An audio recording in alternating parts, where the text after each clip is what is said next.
Yes, yes. I'm not reacting to you yet, so relax. The champion!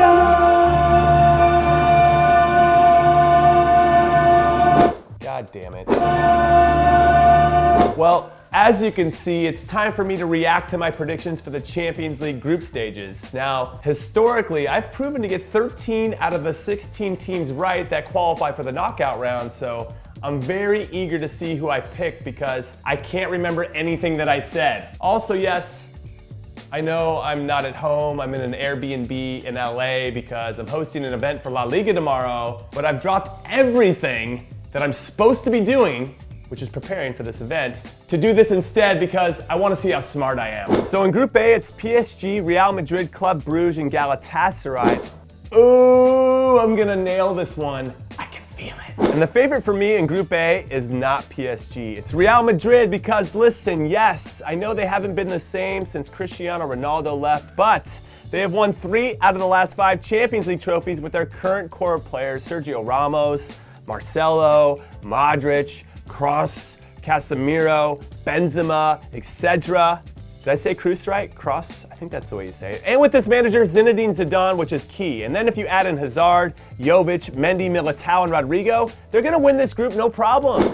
Can we just leave this part out of the final edit, please? Which means PSG are my just good enough team. And okay, fine.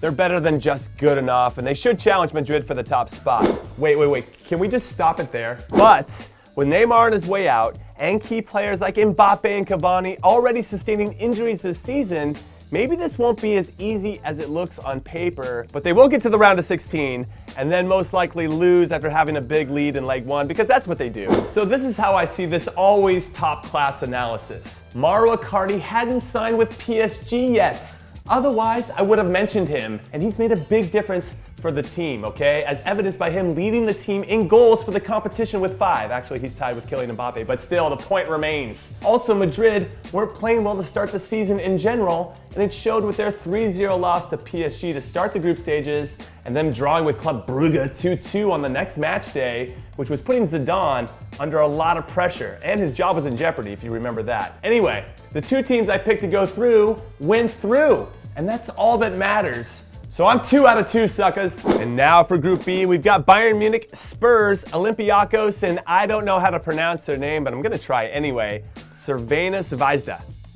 Was that right? No, but I'm trying.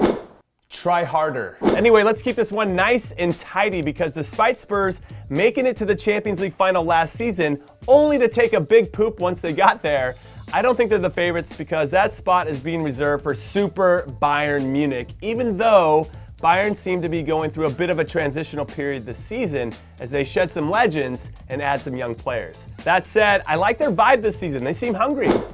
Hungry to get Niko Kovac fired is more like it. Also, just to throw this out there, I think Robert Lewandowski is a better striker than Harry Kane. Yeah, I said it, so come at me.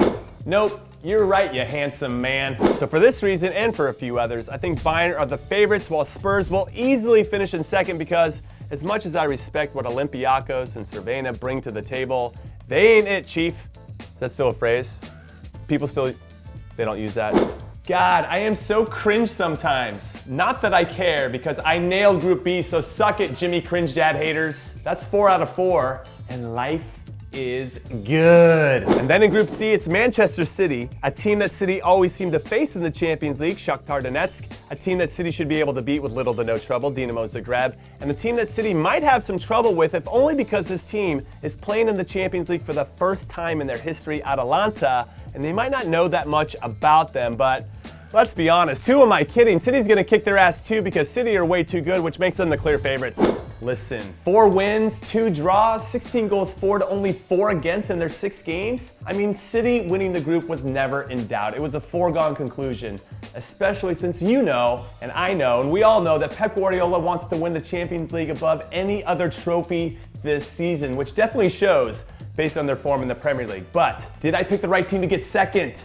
That is what I'm worried about the most. Which means the most interesting story about this group is who is going to be just good enough to get second and get into the round of 16. Now, the smart money would be to bet on Shakhtar because They have a solid history of playing in Europe, and they're coming off winning the double last season. But they got a new manager coming in, and that could throw them off a bit. Okay, this is a good start. And I'm saying this because, and I hate to break this to you, Dinamo Zagreb, but you're not part of this who is finishing in second conversation because you're getting dead last. You got absolutely no f***ing chance. Damn, I came in hot here, but I was right, so I guess that validates my opinion. So I'm gonna keep my focus on who is getting in second, and I know it's their first time in the competition and that Shakhtar is probably the right pick to finish in that spot, but I really like Atalanta. Yes! I was nervous about this group because I couldn't remember if I had the balls to pick Atalanta, but I did. Warm balls for life, 6 out of 6, let's go! Also, as a reminder, you should go to warmballers.com and buy some of this amazing gear because all the money goes to charity. Every single dollar of the profits go to charity. It's a scholarship fund to help underprivileged kids have a chance of playing the beautiful game on a regular basis. So do it, warmballers.com. Tell them I sent you. And then in Group D, it's Juventus, Atletico Madrid, Bayer Leverkusen, and Lokomotiv Moscow. And let's just call this the D's Nuts group because if you remember, in last season's Champions League knockout rounds, Juve played Atleti, and after Atleti won leg 1 2-0, Atleti manager Diego Simeone made that ball-grabbing gesture, you know? Yeah! But then, Juve came back and beat them 3-0 in leg 2 to knock Atleti out, and Cristiano Ronaldo did the ball-grabbing gesture in return. Yeah! Which means I can't wait for more ball grabbing in Group D's nuts when these two play each other again, and we get to see it happen twice. Wait, hold up. I got a question for you. How proud do you think my parents are of me since I've gone from getting good grades in high school, being a math major in college, being a professional athlete for 12 years, and playing in a World Cup and all that good stuff, to end up now doing videos where I make jokes about D's nuts? I'm sure they're beaming with pride. Anyway, after careful consideration, I gotta go with the team that has the best player in Champions League history, Cristiano Ronaldo, on their team, and that is Juve. They're gonna finish in first. Atleti's gonna get second, and in third, who have no choice, their hand has been forced. They have to prefer the Europa League this season instead because they just happen to be in a group with two of the better clubs in the world. It's Bayer Leverkusen. Nailed it! 8 out of 8. And I even threw in Bayer Leverkusen getting in third just for fun. I'm way too good at this. Who's next? And that next group is Group E, which includes the defending Champions League winners Liverpool and a team in Napoli that is managed by a man who has won the Champions League on 3 different occasions, and a team in RB Salzburg that is being managed by Jesse Marsch, who will become the first American to ever manage in the Champions League group stages, which is a very big deal. And then there's Genk. Hank. Jank. You know what? I don't know how to say it, but what I do know is that it roughly translates into getting fourth in the group in English. Boom! Roasted. You know you laughed at this joke. Don't deny it. But anyway, let's start from the top, and that's with the favorite Liverpool, because listen, anytime you get to the Champions League final 2 seasons ago and then win the Champions League the season after that, not only are you the favorite to win your group, you're the favorite to win the whole goddamn tournament. Preach, Jimmy Conrad. Preach! And as for Napoli, come on, they got second wrapped up. We're just gonna stop it right here because you heard the man. Liverpool and Napoli were gonna finish in the top 2, and it ended up as Liverpool and Napoli in the top 2. 10 out of 10 confirmed. And I am absolutely rolling right now. So can I get 16 out of 16, which is something that I've never done before and nobody that I know of has ever done it before? Please, please, prediction gods. They're not named me, other prediction gods. And now we get to one of the 3 groups of death, in my opinion, Group F, which includes Barcelona, Borussia Dortmund, Inter Milan, and Slavia Prague. Now, I've been informed by a friend that any group that has Slavia Prague in it can't be considered a group of death, which, come on, man. Ease up on the disrespect to Slavia Prague because I won't stand for it. But you're probably right, so maybe this isn't the group of death. But hey, credit where credit is due. My friend was right. Slavia Prague were not good, only getting 2 points out of a possible 18 to finish dead last, so fair play to them. However, the favorites for me are clear, and it's Barcelona because they've dealt with tough groups before. 3 seasons ago, they had Man City, Celtic, and Borussia Mönchengladbach, and they won that group. Then 2 seasons ago, they had Juventus, Sporting, and Olympiacos, and they won that group, though that doesn't seem all that hard. But compared to last season when they had Spurs, PSV, and Inter, that was a lot more difficult, and they won that group too. So it's what they do, they win groups. Okay, fine, that was an easy pick, but man, I am worried about who I picked to get second. I think I picked Inter over Dortmund. So then let's talk about who's going to get in second, because it gets a little trickier with these next two teams, because Dortmund topped a tough group, outlasting Atleti on goal difference last season, but they got smashed over two legs by a Tottenham team that was in peak form in the round of 16. So it's really hard to say with these guys, even with their additions of Thorgan Hazard, Julian Brandt, Nico Schultz, and the return of Mats Hummels. Oh, this isn't looking good. And that's because the other team that I'm referencing here, Inter Milan, made some improvements to their squad as well, with the biggest name being Romelu Lukaku. But maybe even more important than that is the arrival of their new manager, Antonio Conte, who is a proven winner wherever he goes. So I fully expect him to have success, even in his first season. Oh, this is looking even worse. However, times two, and outside of one anomaly in Jurgen Klopp's last season in charge, Dortmund are always money during the first half of the season, at which point they usually lead Bayern in the Bundesliga table as well. And then the winter break hits, and then after the winter break, they fall apart. Bayern wins the league, and they get bounced out of the Champions League in the knockout rounds. Yeah, that's what they do.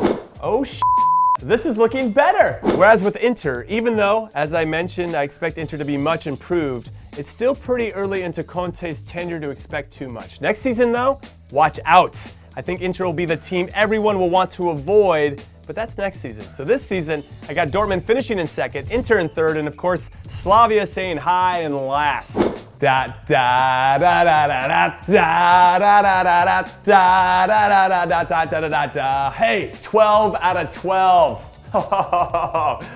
Oh my God, nobody will believe it until they watch this video. Yes. And now let's talk about a real group of death, Group G, because a real group of death is so wide open that anyone can win it. And when I list off the names of this group, Zenit, Benfica, Lyon, and RB Leipzig, I might as well be flipping a coin because I got no idea. Oh, I can feel it. This is where the streak is going to be broken, you stupid wide open Group G. Sure, Zenit are the reigning champions of the Russian league, and they've made signings this summer to help bolster their squad, but this is their first time in the Champions League group stages in 4 years. Okay, this is sound. I'm liking this since Zenit finished last in the group. And we all know how I feel about Portuguese teams in European competitions. You can't sleep on them. So I expect Benfica to take full advantage of this manageable group, but still.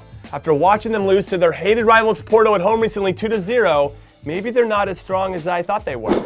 Oh my God, I hope I trusted this instinct that Benfica maybe weren't up to it since they finished in third. While Lyon, who have their own manager Inho in charge, by the way, in Silvinho, and an Inho sporting director in Juninho, which you know makes me a big fan because Inho forever. And this is a career mode joke, by the way, for anyone who has no idea what the hell I'm talking about. Well, this club, Lyon, they lost arguably 3 of their best players over the summer in Tanguy and Dembele, Nabil Fekir, and Fernand Mendy, and I don't feel like they adequately replaced those guys, so who really knows which version of this team is going to show up? Since Lyon finished in second, this has just taught me that you can never sleep on any Iños who are in charge. I should know better. And finally, with RB Leipzig, their biggest move was in securing the genius of 32-year-old manager Julian Nagelsmann, who I think is going to find a way to take this club to the next level in the Bundesliga. But is he ready to tackle Europe too? In his first season in charge? I have so many questions that don't have enough answers yet, but I know they will obviously be answered as the season goes along, so man, this is the toughest group to call so far. But I think it'll end up being the most entertaining to watch because it is so wide open. Also, this is me stalling because I'm not ready to make decisions. But fine, okay, fine, I'll make some decisions. Benfica's gonna get in first. RB Leipzig is going to get in second, Zenit in third, and Lyon in fourth. Don't hate me, Lyon. Woo! The perfect streak is over, but I'm still on track to have my best finish. Since actually 13 out of 16 is not only my average over the years, it's actually my best ever of all time. There's still some silver lining here.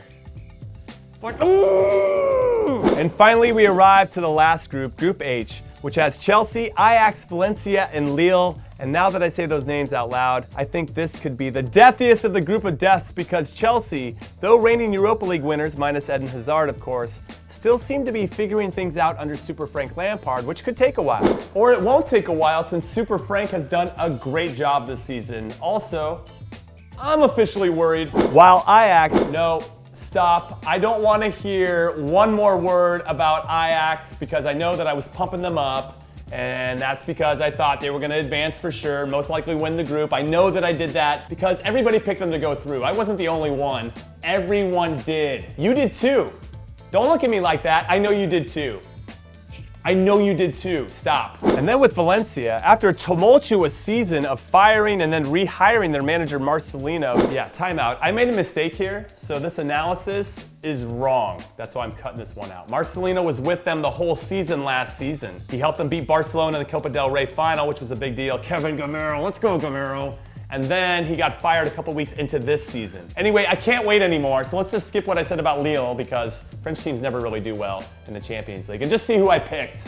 I'll go Ajax first, Chelsea in second, Valencia in third, and Lille in fourth. You happy now? No, I'm not happy now, you ass. Valencia got first, Chelsea got second, well done there. Ajax got third, you dick, and Lille got fourth, okay. You did okay with that one. Which means I missed another one though, and that pisses me off because I wanted to be perfect. And instead I have to settle for 14 out of 16. And yes, all right, okay, it's a personal best for me, so I'm gonna end this one feeling happy, even though I feel like I could've got 15 out of 16, because it was there for the taking. Anyway, thank you for watching. Hit like and subscribe for more of this good stuff. And don't be scared to write that I'm a prediction god in the comments. I wouldn't hate you if you did it. Also, be on the lookout for my Champions League round of 16 preview next week. It's gonna go down, it's gonna be a lot of fun, and I'm gonna get them all right, I promise, stamp it. Okay, I'm done. Later.